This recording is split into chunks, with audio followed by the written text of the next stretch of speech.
That's really why I got into triathlon, is I wanted to build resilience in myself and, try to have an avenue forward. So now I've expanded from running and I do swimming and cycling, and I also do strength training several days a week. And that actually made it such a huge difference to some of the problems in hindsight that I dealt with being hypermobile.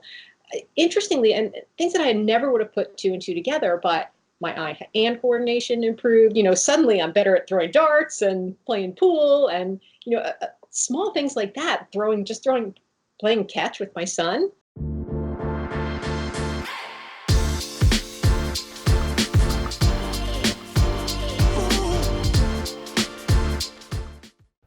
This episode of the Smart Athlete Podcast is brought to you by Solpre, skincare for athletes.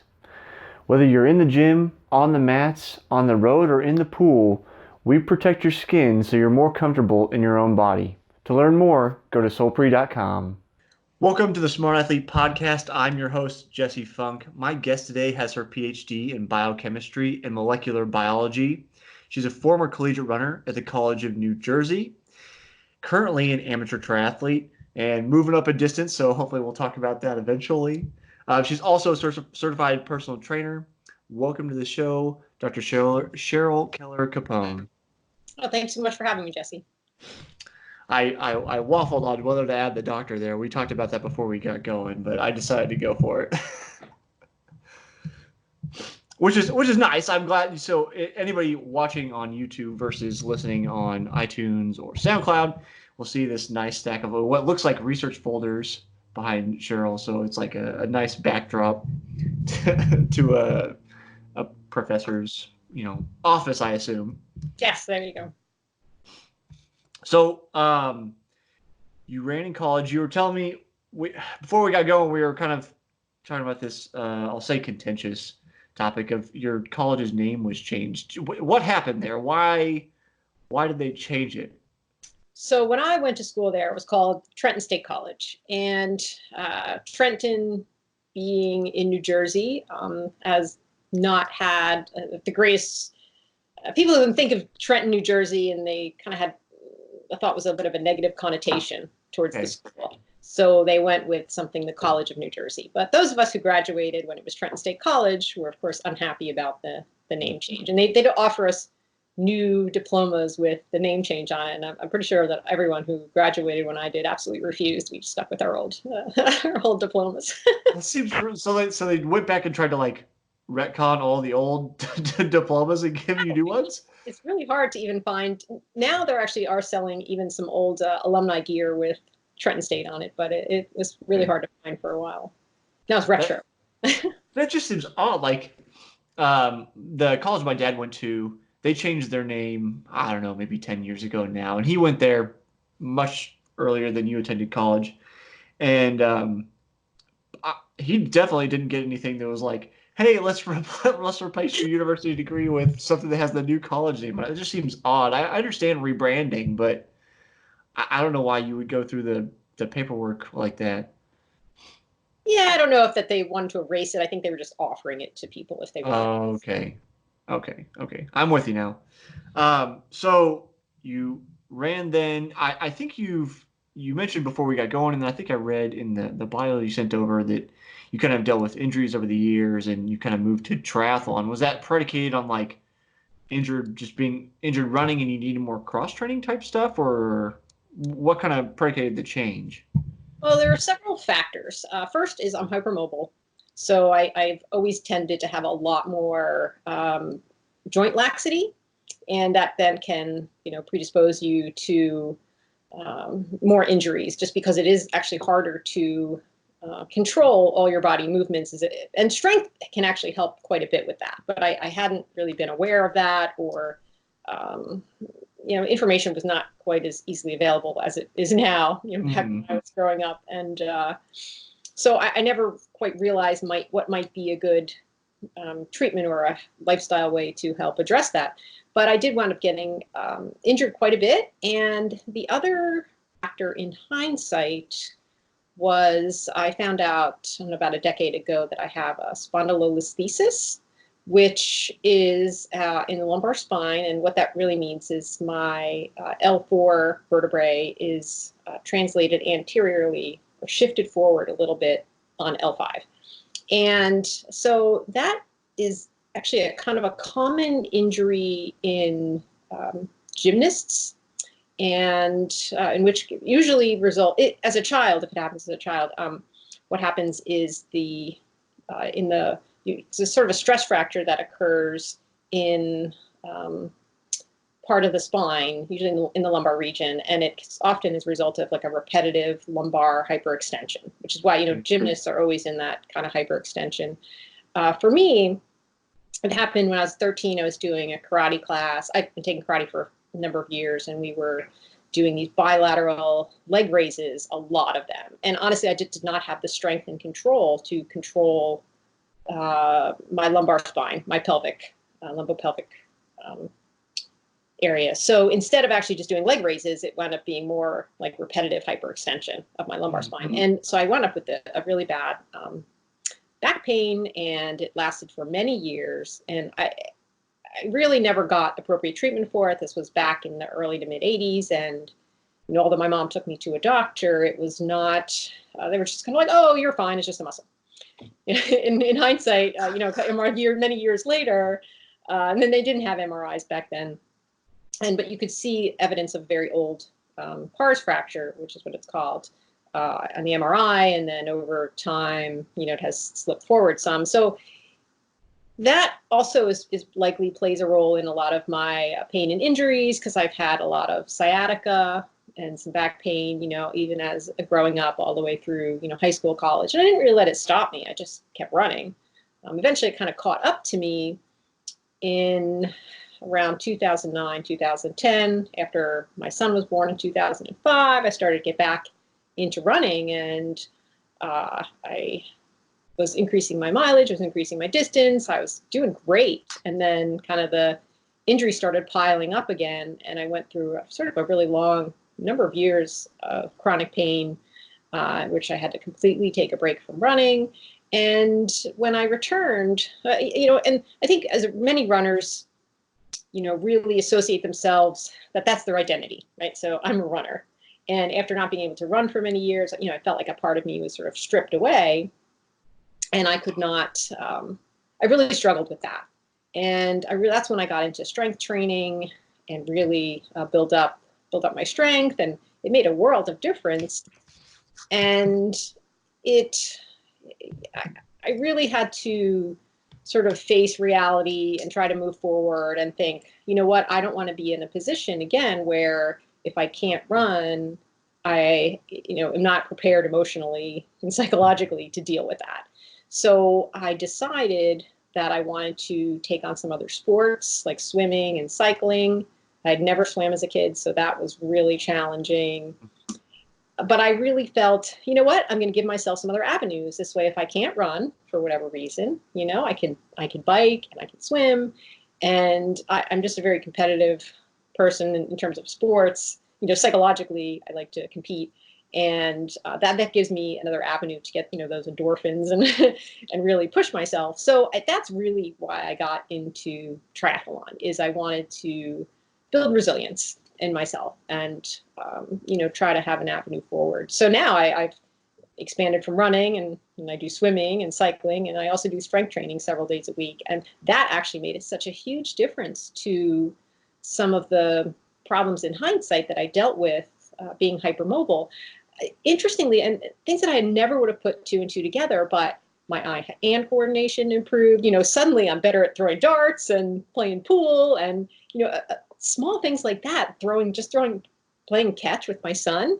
Just having a better arm, and I realized that I just did not have, the coordination. So in strength training, not only you build strength, but you're really training like the motor, the nervous system, right? And I think that's, going through really focusing heavily on technique and form and really training those basic motor patterns, was such a benefit to me, not just recovering from chronic pain, but also it's kind of the underlying hypermobility. So, it's kind of an odd way of getting into triathlon, but I celebrated, I kind of used my first triathlon. It was just a sprint try, really small local sprint try, but I used that as I considered it to celebrate my recovery from chronic pain.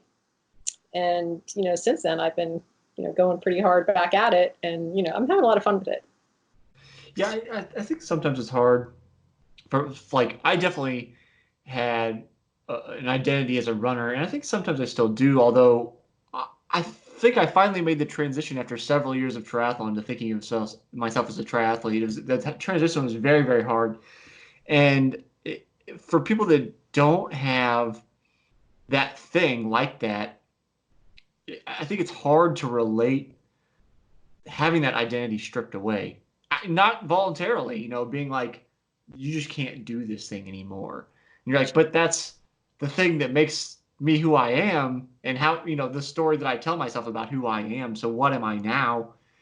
And, I kind of went through that, even though I was still competing. Like, I was in a crash. I think you may have heard about me talk about this with Cecilia on that episode, episode 6. I was in a crash and I broke my collarbone, and that kind of stopped my pursuit of trying to become a professional triathlete. And that was an identity I'd held basically from middle of college all the way through a couple of years ago. So almost an 8-9 year period of just intense focus day after day after day. And then it was like hitting the pavement and it was all over. And I only psychologically, I was just broken.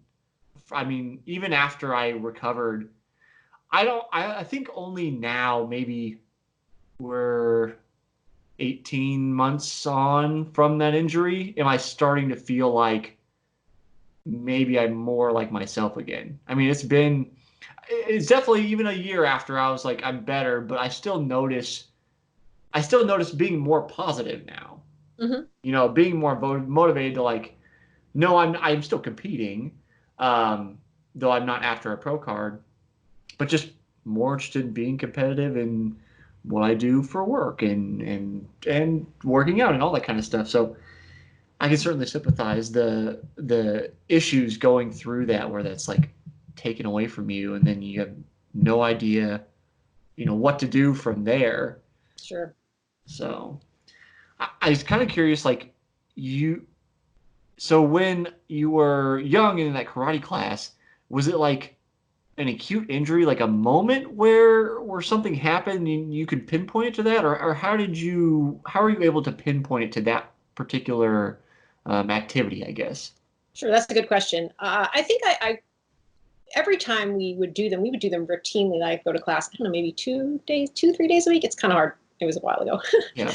But we would routinely do these leg raises, and you'd kind of put your hands under your butt a little bit, right, to kind of, they say, to support your back. But I remember my back being a little sore, but I do distinctly remember one class where afterwards I just had very severe back pain, to the point where I was having trouble sitting and standing and doing anything, and I was 13 years old. And it's, if a child that age has pretty severe back pain, nowadays they take it seriously, and back then it just, I don't know, people really didn't give it much consideration that it was going to be anything serious. It's sort of sad, right? I mean, had I gotten appropriate treatment back then, I might have been able to avoid a number of injuries and pain, growing up. But that's the way things go sometimes. Do you ever really, on your tri bike, do you use aero bars? I don't actually have a road bike, Okay. and I thought about getting a tri bike. With the spondylolisthesis, it's a grade 2, which means there is at least about a 25% slip of L4 forward on L5. I'm actually not sure if that's the greatest idea. But actually, I like flexion. It's really extension that bothers me more than flexion. So I think, I would not have any pain that way being in a flex position, but I don't know if that's a little bit too aggressive in terms of any long-term strain. I do still work with a physical therapist. So I had last fall, I had kind of a little bit of an aggravation of symptoms, and I'm still training and so forth, but I've been working with a great physical therapist. And so I'm gonna run that by her on that because I'd really like to get a dry bike. But right now, honestly, for me, swimming is my limiter. If I'm actually a pretty fast runner, and I'm pretty strong on the bike, for riding like a road bike position. But unless I did that for years and still was like top of the age group. So you could definitely do it. It's not that you can't do it. So yeah. I mean, it does make a difference. I mean, the bike, a lot of times yep. it's won or lost. But if I can't complete the 70.3 swim, then Right. really, shouldn't I be focusing more on that, than worrying too much about getting an arrow? My swimming's improved a lot, but I mean, I'm not afraid of the water. I grew up on the Jersey Shore, going in the ocean and swimming in swimming pools, but I never really learned to stroke so I'm 48 now. I was about almost 45, I think, when I first started deciding I was going to take some swim lessons and learn to stroke properly. And I mean, I really struggled with just putting my face in the water, which is funny because I'm actually certified, or I was certified scuba diver, right? So like scuba diving, down, 80, 100 feet. And yet I'm like, my face is in the water 5 inches. But I think, and it's just obviously it's more of a mental thing. But I was really determined that I really wanted to try to transition to triathlon. And I was like, well, unless I'm going to do a duathlon, I got to get a handle on this. And I sort of forced myself to overcome those fears. I have done some open water swims in sprint distance, and I tend to start on the outside and let people kind of get going. Yeah. But for like an average 100 meter or 100-yard time, I mean, I'm not terribly slow in the pool. I mean, I'll do repeats in like, I don't know, 140 or something for 100 yards, but it's not fast, but it's not super slow either. So I feel like I'm getting much more comfortable. I'm slowly working on increasing my distance. So, I'm going to try an Olympic this year. I'm already signed up for Escape the Cape. Have you heard about that one in New Jersey? So you actually jump off a ferry to start the swim. So it's the Cape May Lose ferry, and they take you out. So it's a 1,500-meter swim, and you literally jump off the ferry. It's a 12-foot jump, and then you swim to shore. So, might as well go full forward. Yeah, I mean, once you're off, you're off. There's no going back. It's like the same format as I haven't raced this either, but Alcatraz does a format like that where they take you out on the ferry and then you jump off and you swim from there. Theirs is it's not an Olympic distance. I can't remember what exactly the distances are, but it's a very swim heavy race. So like one of my coaches, I think she won it one year. She's a former All-American swimmer at Stanford, so that makes sense. But yeah, it's kind of funny. I wonder if it's the same series because it's an Escape from Alcatraz, Escape to Cape. I wonder if it's the same race directors doing both. I don't think so, because I think that the one does Escape the Cape is like Delmo Bar. It's like a Delaware, New Jersey group. Okay. But yeah, it seemed kind of interesting, and they make sure to drop you off so you're swimming with the current. So it'll be fun. Is it what's the water temperature like? Do you know? Yeah, that's a good question. It's mid-June. I think it's June 14th. And they say that the water temperature could be as low as the low 60s, but as often in the mid to upper 60s. Oh, well, then you should be able to go be wetsuit legal, so that should help. And I'm actually fine if it's warm enough. I'm fine swimming without a wetsuit. That's no problem. But I wetsuit and the salt water should be enough buoyancy, I think. Yeah. Have you done open water swims in salt water yet? Yeah, I did. Last summer we took a trip down to Virginia Beach, and the water was like glass. And I spent some time swimming back and forth, and as long as again, there was not that many waves, so I guess that's the big thing, that some people get a little bit seasick, and but hopefully that won't happen. Yeah, I just the reason I asked was the first time I did it. So I'm in the Midwest, so it's almost all lakes. I mean, I travel, but predominantly I'm not dealing with saltwater. So the very first time I did one in saltwater, like the salt was so overwhelming, just hitting you in the face and in the mouth, and you're like that's strong. It's just you don't deal with it here. You know, you got muddy water and stuff, but that's completely different to that. So I was just curious if you've been through that before. Well, we don't have a lot of oceans here in central Pennsylvania either. So, most of the swims I've done in open water are lakes as well. But, having spent some time down the shore, I've tried to take advantage of that. But yeah, you really kind of want to just have a glass of fresh water after. Gotta rinse your mouth out. Yeah.